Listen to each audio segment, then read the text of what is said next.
What is Clostridium botulinum? It is a bacteria that is gram-positive and rod-shaped. It is spore-forming, and it's strictly anaerobic, and it's heat-resistant.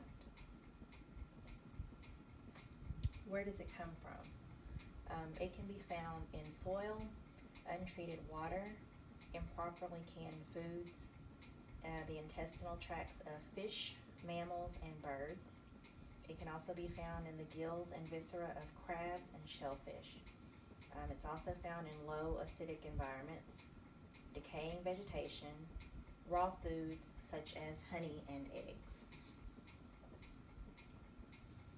The public views it as a bad thing, usually. They view it as bioterrorism. They view it as hazardous, lethal, and very scary. The history of Clostridium botulinum is that it was first recorded in Europe in 1735. It was actually discovered by Emil van Emingen in 1897. After it was found to be released into a ham eaten after a funeral. Its name is derived from the word sausage, which is botulus in Latin. There are three major types of Clostridium botulinum: infant, adult intestinal, foodborne, and wound. In wound botulism, it's least common, but is on the rise. It occurs when spores inoculate a wound and an anaerobic conditions allow germination and subsequent production of the toxin. It's also associated with IV drug use and medical equipment. It's often diagnosed as another neurological syndrome. Then you have adult intestinal or infant intestinal. And in this case, spores are consumed, and the neurotoxin is released into the intestines. In the adult form, it's usually related to surgical procedures that interfere with the activation of the enzyme mechanisms, and the body can't get rid of it. It's only rare that it in adults because the GI tract normally inactivates the ingested Clostridium botulinum bacteria through gastric acid and enzyme activity. Then you have foodborne botulism. It's the second most common form, and it's caused by eating food that contains the toxin Clostridium botulinum. Antigenic variations type A and E are foodborne. It's also found in non-commercially canned food at a higher risk for being contaminated. Usually, if it's canned at home, it's not done properly. And it's really dangerous because most foods can't be detected until it's too late. Some symptoms are dry mouth, paralysis, blurred vision, difficulty swallowing, difficulty breathing, double vision, nausea, drooping eyelids, postural hypotension, constipation, muscle weakness, vomiting, fatigue, vertigo, and abdominal cramping. Symptoms vary just a little bit in infants. You may notice a weak cry, poor feeding habits, a weak gag reflex, decreased movement, appearing lethargic, drooping eyelids, breathing problems, muscle weakness, poor head control, decreased anal sphincter tone, decreased deep tendon reflexes, excessive drooling, and a flat, blunted facial expression or affect, and weak sucking. You can prevent Clostridium botulinum infection by inspecting canned foods for bulging, dents, loose lids, the odor of the food. It should be odorless other than the natural odor, the color of the food or mold, and also rising bubbles in the can. You should avoid canning food at home if you can. And if you do can at home, you should use proper canning methods. And Of course, use proper hygiene when doing so. You should also avoid cheaply commercial canned foods. They should be adding salt and nitrites to reduce the growth of the bacteria, and with cheaply canned foods, they may not do that.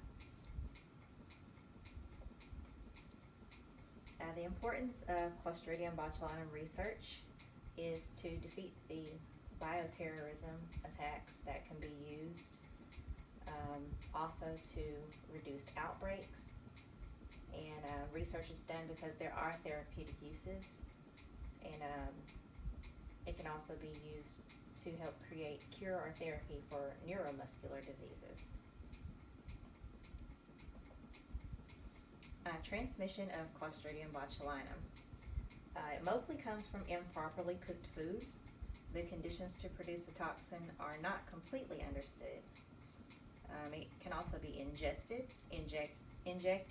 or absorbed through tissues such as a laceration or puncture wound. The classes of botulism toxin are A through G, and the same general mechanism is in most of them, and it's muscular paralysis. The different classes vary in target site, toxicity, and structure. Only A and B are manufactured for commercial use, which is basically in medicine. The molecular pathogenesis is that it's synthesized as a single chain polypeptide. The polypeptide is cleaved by protease to create a die-chain structure. Then it binds to the epithelium, is transcytosed, and reaches general circulation. The receptor is then mediated endocytosis at peripheral cholinergic nerve endings. In the cytosol, the toxin cleaves to the target and it blocks the neurotransmitter release, and that is what ends in flaccid paralysis. Here you have your use as a therapeutic agent. Botox is created from botulism, and it can be used to prevent wrinkles, used for overactive bladder and overactive sweat glands and migraines. In neuromuscular disease, it can cure blepharospasm, strabismus, cervical dystonia, limb spasticity, tremors, chronic anal fissure, and hyperhidrosis. And it's not limited to that, but those are some of the things. Botox blocks acetylcholine release, muscle contractions, and thus wrinkles. And this is a picture of how the Botox injection can block pain as well. Treatments. If someone incurs botulism poisoning, an antitoxin would be used. There's a separate one for babies and adults. And also the use of antibiotics, metronidazole and penicillin G. If it is treated early enough, it's not fatal, but recovery can take months to years. And there are several tests that can be used to diagnose botulism poisoning. Occurrences, it's found throughout the world. There are about 10 to 30 cases annually in the U.S. Since the late 1890s, there are over 2,300 cases discovered. It results in about 1,000 fatalities, and it's most commonly found in commercially canned salmon. And this is just a table of outbreaks with 10 or more cases in the United States between 1973 and 2015. The effect on the population, it usually affects those living in poor living conditions. It also affects the elderly due to their immune systems being compromised sometimes. It affects infants and pregnant women, and those also with compromised immune systems, such as those suffering from HIV or AIDS.